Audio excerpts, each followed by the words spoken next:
Hello everyone ನಮಸ್ಕಾರ welcome back to one more blog. ತಾವೆಲ್ಲ ಚೆನ್ನಾಗಿದ್ದೀರಾ ಅಂತ ಅಂದ್ಕೊಂಡು ಈ ಬ್ಲಾಗ್ನ ಶುರು ಮಾಡ್ತಾ ಇದ್ದೀನಿ. ಇದು ಸೆಪ್ಟೆಂಬರ್ 4ನೇ ತಾರೀಕಿನ ಬ್ಲಾಗು. ಬೆಳಗ್ಗೆ 10:30 ಅನಿಸುತ್ತೆ ಫ್ರೆಂಡ್ಸ್. ಅವಾಗ ನಾವು ಎದ್ದು ಇನ್ನು ಮನೆ ಕ್ಲೀನಿಂಗ್ ಕೆಲಸ ಎಲ್ಲನೂ ಮಾಡ್ಕೊತಾ ಇದ್ದೆ. ಹಾಗೆ ಬ್ಲಾಗ್ ಶುರು ಮಾಡಿದೆ. ಇವತ್ತು ನಮ್ಮ ಹೆಲ್ಪರ್ ಬಂದಿರಲಿಲ್ಲ. ಸೊ ಅದಕ್ಕೆ ನಾನೇ ಕಸ ಎಲ್ಲ ಗುಡಿಸಿ ಒರೆಸ್ಬೇಕಾಗಿತ್ತು. ಸೊ ಕ್ಲೀನಿಂಗ್ ಕೆಲಸ ಮಾಡೋದಕ್ಕಿಂತ ಮುಂಚೆ ಮನೇಲಿ ಸ್ವಲ್ಪ ಮಟ್ಟಿಗೆ ಚೇಂಜಸ್ ಮಾಡಿಬಿಡೋಣ ಅಂತ ಮಾಡಿದೆ.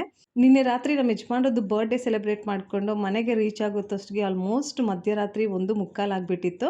ಇನ್ನು ನಾವು ಮಲ್ಕೊಳ್ಳೋತ್ತಷ್ಟಿಗೆ 2:30 ಆಗಿಬಿಟ್ಟಿತ್ತು ಫ್ರೆಂಡ್ಸ್. ಸೊ ಅದಕ್ಕೆ ಇವತ್ತು ಲೇಟಾಗಿ ಎದ್ಬಿಟ್ಟು ಕ್ಲೀನಿಂಗ್ ಕೆಲಸ ಎಲ್ಲನೂ ಮಾಡಿ ಮುಗಿಸ್ಕೊಂಡು ಬ್ರೇಕ್ಫಾಸ್ಟ್ ರೆಡಿ ಮಾಡ್ತಾ ಇದ್ದೀನಿ. ಆಲೂಗಡ್ಡೆ ಪಲ್ಯದ ಜೊತೆ ಕಾಂಬಿನೇಷನ್ ಆಗಿ ಪೂರಿ ಮಾಡ್ತಾ ಇದ್ದೀನಿ.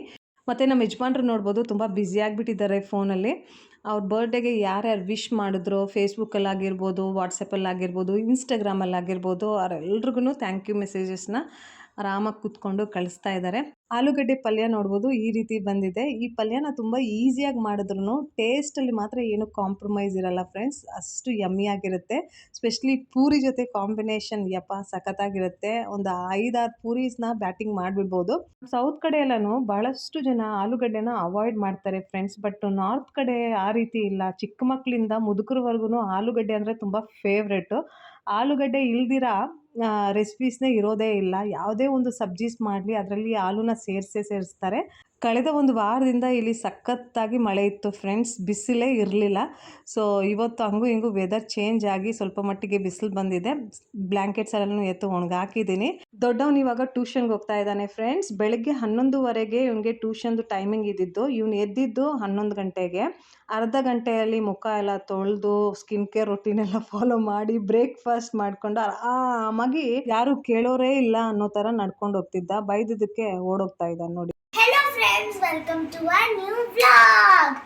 ಇವತ್ತು 5th September daily vlog complete ಶುರು ಮಾಡ್ತಾ ಇದ್ದೀವಿ. ಕಂಪ್ಲೀಟಾಗಿ ವ್ಲಾಗ್ ನೋಡಿ. ಕಂಪ್ಲೀಟಾಗಿ ವ್ಲಾಗ್ ನೋಡಿ. ಕಂಪ್ಲೀಟಾಗಿ ವ್ಲಾಗ್ ಮಾಡಿ ಸಾರಿ ನೋಡಿ ಸ್ಕಿಪ್ ಮಾಡ್ತೀರಾ. ಇಷ್ಟ ಆದರೆ ಲೈಕ್ ಮಾಡೋದನ್ನ ಮರಿಬೇಡಿ. ಇವತ್ತು ಬೆಳಿಗ್ಗೆ ಎದ್ದ ತಕ್ಷಣವೇ ಮೊದಲು ಮಿಷಿನ್ ಆನ್ ಮಾಡಿಬಿಟ್ಟು ಬೆಡ್ಶೀಟ್ನ ಒಗೆಯೋದಕ್ಕೆ ಹಾಕಿ ಬ್ರೇಕ್ಫಾಸ್ಟ್ನ ರೆಡಿ ಮಾಡಿ ಮಕ್ಕಳಿಗೆಲ್ಲ ಸರ್ವ್ ಮಾಡಿ ಅವ್ರು ತಿಂದಾದಮೇಲೆ ಪಾತ್ರೆಗಳೆಲ್ಲ ತೊಳೆದ್ಬಿಟ್ಟು ಮತ್ತೆ ಆಚೆ ಬಂದು ಬೆಡ್ಶೀಟ್ಸ್ನೆಲ್ಲನೂ ರಿನ್ಸ್ ಮಾಡಿ ಸ್ಪಿನ್ ಮಾಡಿ ಒಣಗಾಕ್ಬಿಟ್ಟು ನಂತರ ನಮ್ಮದು ಕೆಲವು ಬಟ್ಟೆಗಳಿತ್ತು, ಮಕ್ಕಳದು, ಯಜಮಾನ್ರದ್ದು, ನಂದೆಲ್ಲನೂ ಅವನ್ನೆಲ್ಲ ವಾಶ್ ಮಾಡಿ ಮತ್ತೆ ಒಣಗಾಕ್ತಾ ಇದ್ದೀನಿ. ಇವತ್ತಿನ ನಮ್ಮ ಬ್ರೇಕ್ಫಾಸ್ಟಲ್ಲಿ ಉಪ್ಮಾ ಮಾಡಿದ್ದೀನಿ. ಮತ್ತು ನಾಳೆ ಕ್ಲೌಡ್ ಕಿಚನ್ಗೆ ಅಕ್ಕಿ ಬೇಳೆನ ನೆನೆಸಿಟ್ಟಿದ್ದೀನಿ. ಇವತ್ತು ಮೊದಲು ನಾನು ಬ್ರೇಕ್ಫಾಸ್ಟ್ ಮಾಡಿ ನಂತರ ಸ್ನಾನ ಮಾಡಿಕೊಂಡು ಸಿಂಪಲ್ಲಾಗಿ ದೇವ್ರ ಮನೆಯಲ್ಲಿ ದೀಪ ಅಂಟಿಸಿದ್ದೀನಿ. ಮೊದಲು ಈ ದೇವ್ರ ಮನೇನ ನಾನು ನಾರ್ತ್ ಫೇಸಿಂಗಲ್ಲಿ ಇಟ್ಟಿದ್ದೆ. ಇವಾಗ ಚೇಂಜ್ ಮಾಡಿಬಿಟ್ಟು ಈಸ್ಟ್ ಫೇಸಿಂಗಲ್ಲಿ ಇಟ್ಟಿದ್ದೀನಿ ಫ್ರೆಂಡ್ಸ್. ತಲೆ ಸ್ನಾನ ಮಾಡಿದ್ದೀನಿ.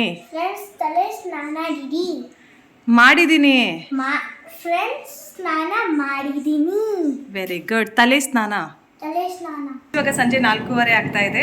ಚಿಕ್ಕವನು ಆಟ ಆಡೋದಕ್ಕೆ ಆಚೆ ಹೋಗಿದ್ದಾನೆ. ದೊಡ್ಡವನು ಲ್ಯಾಪ್ಟಾಪಲ್ಲಿ ವೀಡಿಯೋಸ್ ನೋಡ್ತಿದ್ದಾನೆ.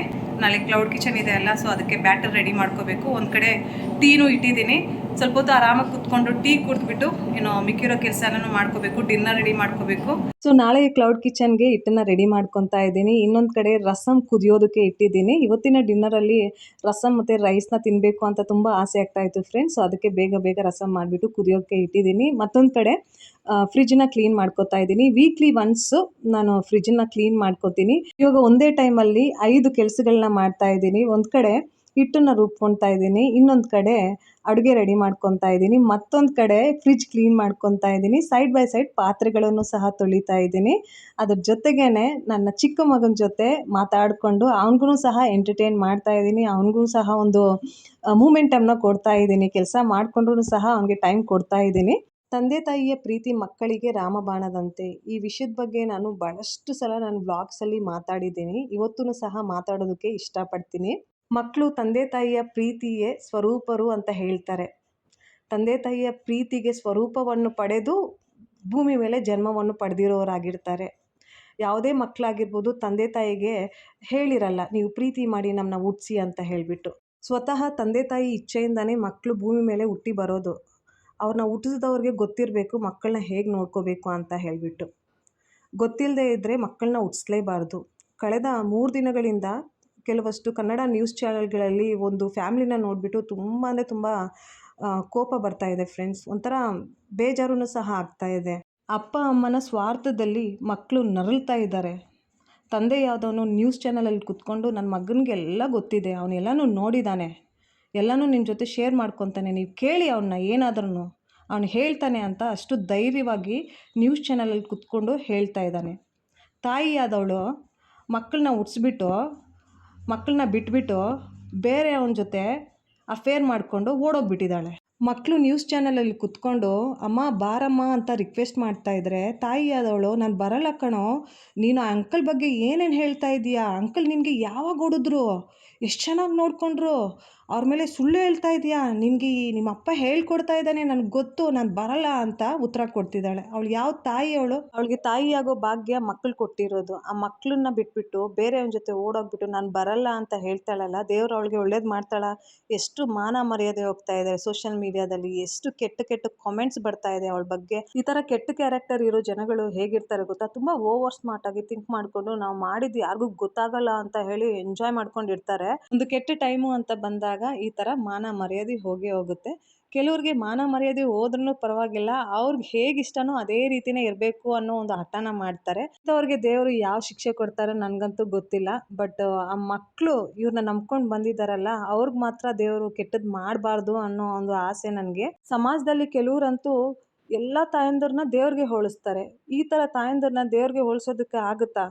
ಎಷ್ಟು ಕೆಟ್ಟ ತಾಯಿ ಇವಳು. ಮಕ್ಕಳನ್ನ ಬಿಟ್ಬಿಟ್ಟು ಬೇರೆ ಅವನ ಜೊತೆ ಓಡೋಗಿದ್ದಾಳೆ. ಮಕ್ಕಳು ಕರೀತಾ ಇದ್ರೆ ಬರ್ತಾ ಇಲ್ಲ. ಈ ಮಕ್ಕಳ ಋಣನ ತಾಯಿಯಾದವಳಿಗೆ ತೀರ್ಸೋದಕ್ಕಾಗುತ್ತಾ? ಮಕ್ಕಳು ಬೆಳೆದು ಬಿಡ್ತಾರೆ ಶಾರೀರಿಕವಾಗಿ, ಬಟ್ ಮಾನಸಿಕವಾಗಿ ಅವರು ಏನನ್ನ ಅನುಭವಿಸ್ತಾ ಇರ್ತಾರೋ ಅದು ಅವ್ರಿಗೆ ಮಾತ್ರನೇ ಗೊತ್ತಿರುತ್ತೆ. ಕೆಲವ್ರಂತೂ ಎಲ್ಲ ತಾಯಂದಿರನ್ನ ದೇವ್ರಿಗೆ ಹೋಲಿಸ್ಬಿಡ್ತಾರೆ. ಸಮಾಜದಲ್ಲಿ ಏನಾಗ್ತಾ ಇದೆ ಏನಾಗ್ತಾ ಇಲ್ಲ ಏನೂ ಗೊತ್ತಿರಲ್ಲ. ಬರೀ TV ಸೀರಿಯಲ್ಸ್ ನೋಡೋದು, ಅಕ್ಕದ ಮನೆ ಪಕ್ಕದ ಮನೆ ಅವ್ರ ಕತೆಗಳು ಮಾತಾಡೋದು, ಅವ್ರಿಗೆ ಗೊತ್ತಿರೋ 10 ಜನದ ಹತ್ರ ಮಾತಾಡೋದು, ನಮಗೆಲ್ಲನೂ ಗೊತ್ತಿದೆ ಅನ್ನೋ ಥರ ಬಿಲ್ಡಪ್ ಕೊಡ್ತಾರೆ. ಇಂಥವ್ರು ನ್ಯೂಸ್ ಚಾನಲ್ಸ್ ನೋಡೋದೇ ಇಲ್ಲ, ನ್ಯೂಸ್ ಮೇಲೆ ಆಸಕ್ತಿ ಇರಲ್ಲ, ನ್ಯೂಸ್ ಪೇಪರ್ಸ್ ಓದಲ್ಲ, ಬರೀ ಎಂಟರ್ಟೈನ್ಮೆಂಟು ಅದು ಇದು ನೋಡಿಕೊಂಡು ಖುಷಿಯಾಗಿರ್ತಾರೆ. ಮತ್ತು ಕ್ರೈಮ್ ರಿಲೇಟೆಡ್ ಪ್ರೋಗ್ರಾಮ್ಸ್ ಇರುತ್ತೆ ನೋಡಿ, ಯಾವ ರೀತಿ ಕ್ರೈಮ್ಸ್ ಆಗ್ತಾ ಇದೆ, ಯಾವ ಕಾರಣಕ್ಕಾಗಿ ಕ್ರೈಮ್ಸ್ ಆಗ್ತಾ ಇದೆ, ಹೇಗೆ ಕ್ರೈಮ್ ಮಾಡಿದ್ರು, ಕ್ರೈಮ್ ಮಾಡಿದ್ಮೇಲೆ ಹೇಗೆ ಸಿಕ್ಕಾಕ್ಕೊಂಡ್ರು, ಇದೆಲ್ಲನೂ ತೋರಿಸ್ತಾರೆ. ಸೊ ಈ ಥರ ವೀಡಿಯೋಸ್ ಮತ್ತು ಪ್ರೋಗ್ರಾಮ್ಸ್ ನೋಡಿದಾಗ ಒಂದು ಅವೇರ್ನೆಸ್ ಉಂಟಾಗುತ್ತೆ. ಸೊಸೈಟಿಯಲ್ಲಿ ಏನಾಗ್ತಾ ಇದೆ ಏನಾಗ್ತಾ ಇಲ್ಲ ಎಲ್ಲನೂ ಗೊತ್ತಾಗುತ್ತೆ. ಭಯ ಭಕ್ತಿ ಅನ್ನೋದು ನಮ್ಮಲ್ಲಿ ಇದ್ದರೆ ಈ ಥರ ಕೆಟ್ಟ ಕೆಲಸಗಳು ಮಾಡೋದಕ್ಕೆ ಯಾವಾಗ್ಲೂ ನಾವು ಮುಂದೆ ಹೋಗೋದೇ ಇಲ್ಲ, ನಮಗೆ ಯೋಚನೆನೂ ಸಹ ಬರೋದೇ ಇಲ್ಲ. ಈ ವಿಷಯದ ಬಗ್ಗೆ ನಿಮ್ಮ ಜೊತೆ ಮಾತಾಡಬೇಕು ಅಂತ ತುಂಬ ಫೀಲ್ ಆಗ್ತಾ ಇತ್ತು. ಸೊ ಅದಕ್ಕೆ ಶೇರ್ ಮಾಡಿಕೊಂಡೆ. ಇವಾಗ 6ನೇ ತಾರೀಕು ಕಂಟಿನ್ಯೂ ಆಗಿಬಿಟ್ಟಿದೆ ಫ್ರೆಂಡ್ಸ್. ಶನಿವಾರದ ವ್ಲಾಗ್ನ ನೀವು ನೋಡ್ತಾ ಇದ್ದೀರಾ. ಶನಿವಾರ ಆ್ಯಸ್ ಯೂಶುವಲ್ ಕ್ಲೌಡ್ ಕಿಚನ್ ಇರುತ್ತೆ. ಬೆಳಗ್ಗೆ ಎದ್ಬಿಟ್ಟು ನಾನು ಸಾಂಬಾರು ಚಟ್ನಿ ಮತ್ತು ಆಲೂಗಡ್ಡೆ ಪಲ್ಯನೂ ರೆಡಿ ಮಾಡಿಕೊಂಡೆ. ಚಟ್ನಿಗೆ ಇವಾಗ ಬರೀ ಒಗ್ಗರಣೆ ಕೊಡಬೇಕು ಅಷ್ಟೇ.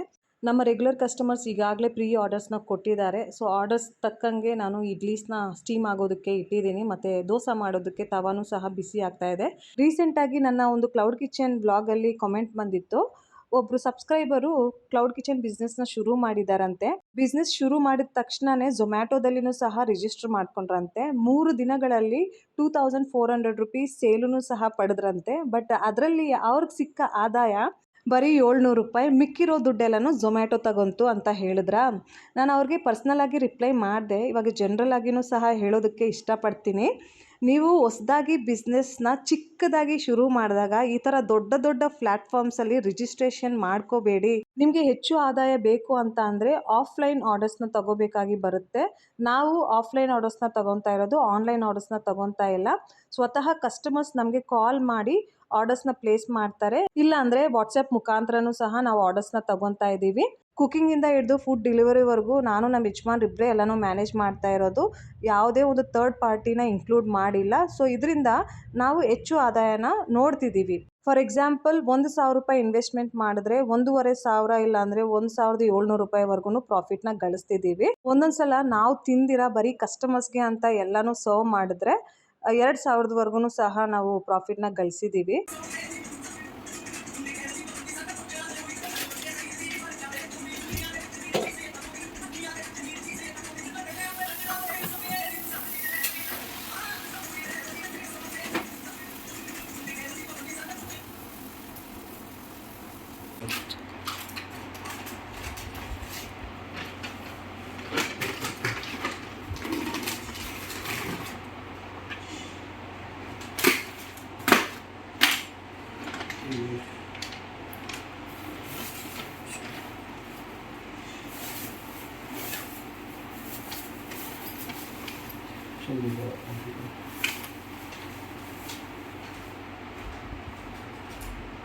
ಸ್ನಾನ ಮಾಡಲ್ವಾ?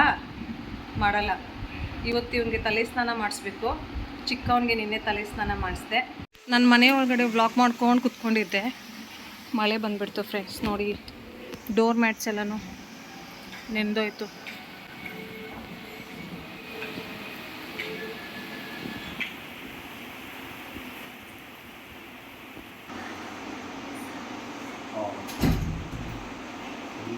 एकदम सडन बारिश आ गई। हाँ पता है। आप यहाँ से 260 एक बारिश में बारिश की कमाई। ದುಡ್ಡು ಸಂಪಾದನೆ ಮಾಡೋದು ಅಷ್ಟು ಈಸಿ ಅಲ್ಲ. ಈ ಒಂದು ಮಾತಿನಿಂದ ಈ ಬ್ಲಾಗ್ನ ಇಲ್ಲೇ ಮುಗಿಸ್ತಾ ಇದ್ದೀನಿ. ಮತ್ತೆ ಸಿಗೋಣ ಇನ್ನೊಂದು ಬ್ಲಾಗಲ್ಲಿ. ಅಲ್ಲಿವರೆಗೂ please do take care of yourself. Thank you so much for watching. Bye bye, take care.